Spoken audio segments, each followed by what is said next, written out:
Good evening, everybody. Match 8 of the 1975 Cricket World Cup on Brian Lara cricket has just been played.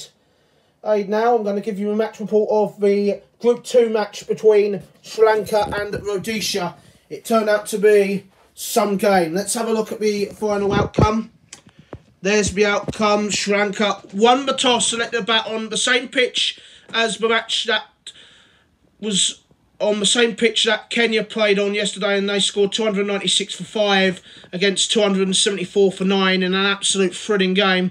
This match was a little bit more one-sided, but look at that opening stand. A world record opening stand of 250, and that is also a world record for any wicket in one-day international cricket. Sri Lanka's highest ever score in one-day cricket. They haven't played that many one-dayers, mind you. This is only the second official one-day international they've played after the match against Australia. Remember, they had 274 for 7 against Australia in what was a wonderful effort and run chase. I think that was up at Nottingham, if I remember rightly. 315 for 5, 121 for Sunil Wettimuny. He's the leading run scorer in the competition to follow up his 56 against Australia. 129 for Ranjit Fernando, wicket-keeper. You can see towards the end of the innings, they lost 5 wickets for 65 runs, but the damage had already been done. The full score, 300 in this tournament. Little cameo rolls from the rest. 11 for Bandula Wulapula. 16 for Dilip Mendis. Captain Anil Takund, 28 not out. Star batsman, here's 6. Star batsman, sorry, I'm trying to think of the name. Star batsman Michael Tazira hit a 6 and then got out of the final ball of the innings. And obviously, he did not, despite him being 0 not out, despite Arun Amarasinghe getting 0 not out, he didn't actually bat. 315 for 5 from their 50 overs. That was the difference. I mean, they were literally being destroyed left, right and centre. It didn't look like they were going to get a wicket. 8 bowlers used, 22 for 1, 16 for 0, 30 for 1, 37 for 0, 34 for 0, 49 for 0, 56 for 3 and 71 for 0. Really, really unbelievable. Zimbabwe, as you know, lost 5 wickets for 85 against England. The same thing happened again. They were 85 for 5 in this match. They lost 5 wickets in the first 20 overs, and the game was well and truly dusted. They did well to recover from 166 for 8. The last 2 wickets put on 89 runs, but they were all out for 255 in 48.4 overs. 9-4, 47, 17-0, 31, 41, 38, 5, 37 and 10. That top order again, though, costing Zimbabwe dearly. They've got their highest score of the tournament, but they were nowhere near. It was expensive. Bandula Wunapula was expensive, but he got 3 for 68, 1 for 27 for Arun Amarasinghe. Opathis, Mervyn Paris, 38 for 1 and 40 for 1 for Tony Opatha. Mervyn and Tony literally won the match in the first 10 overs. They only conceded 36 runs in the first 10 overs, and they looked absolutely unplayable with 2 fast bowlers, and that's what's really caused them the match. 31 for 2 for Lalith Kulapura. He'll be disappointed he only bowled 5 overs, and towards the end, De Silva took Somachara De Silva took 2 wickets for 50 runs. I think Anil Takund, the captain of Sri Lanka, actually did well to put his star bowler on. He obviously averaged 60 before today's match. He struggled early on, but he took a wicket later in the innings, and he allowed him to bowl the final 3 or 4 overs, and he rewarded him with 2 wickets. So with that summary, Sri Lanka won the toss, selected the bat.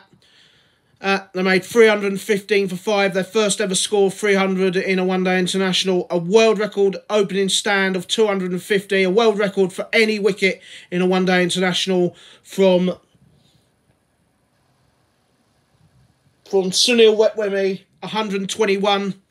and 129 from Ranjit Fernando. Saw Sri Lanka 315 for 5. Zimbabwe got nowhere near. They were 255 all out. Sri Lanka winning by 60 runs. Man of the match, Ranjit Fernando for his 129 not out. It's 129 off 122 deliveries. I should point out as well, that 250 in which they scored, they did not part until the 35th over of the innings, of 35.3.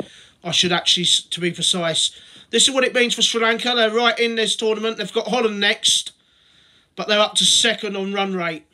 Superb stuff. Tomorrow's match, what a game. Pakistan versus the West Indies tomorrow. Whoever wins that will be in pole position to finish top of Group 1. It promises to be an extraordinary match. West Indies convincing winners over Rebel South Africa 11. Pakistan, wonderful, a world record performance, a world record winning margin against United Arab Emirates. But we're now going to take a look at the Sri Lankan star players and see what's happened.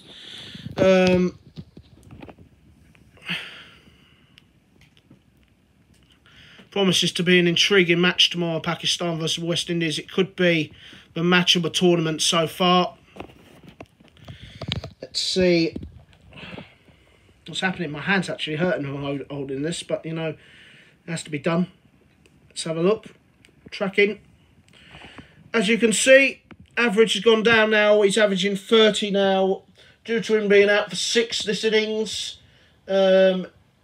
Michael Teixeira's average has gone down to 30, but the good news is Somachara de Silva's average has gone down from 60 to 36 now. Let's have a look overall. Now, 61 in 2 innings, averaging 30. Obviously, his average has gone down due to him getting out earlier. He was probably supposed to be back. 3 wickets in 2 matches for Somachara de Silva at an average of 36, so his average has gone down. So I think it's a bit of, to be honest with you, it's good news all round for Sri Lanka, to be honest with you. Seeing de Silva's average go down with those 2 cheap wickets towards the end of the inning, those 2 wickets towards the end of the innings. So that will give him some confidence. And obviously, even though Michael Teixeira's average has gone down, the fact is he literally batted for about 2 balls. The fact that Sunil Wettimuny and Ranjit Fernando put on that world record partnership of 250 will not bother them whatsoever. That's the match report for match 8. Match 9, West Indies versus Pakistan. They look the two outstanding teams of the tournament. It promises to be an absolute thriller tomorrow. Until tomorrow's match between West Indies and Pakistan, we'll see you all for that match, and I'll give you a match report and the outcome of that match later. But Sri Lanka have got their first win of the tournament. Next match for them, Holland. They're in pole position to finish, to qualify for the quarterfinals. It's a lot of work for Rhodesia, especially their top order to work on. But until then, until for tomorrow's match, where I'll give you a match report of the Pakistan-West Indies match in Group 1, we'll see you tomorrow for the 1975 Cricket World Cup being played on PlayStation, aka Brian Lara Cricket. Bye-bye, everyone.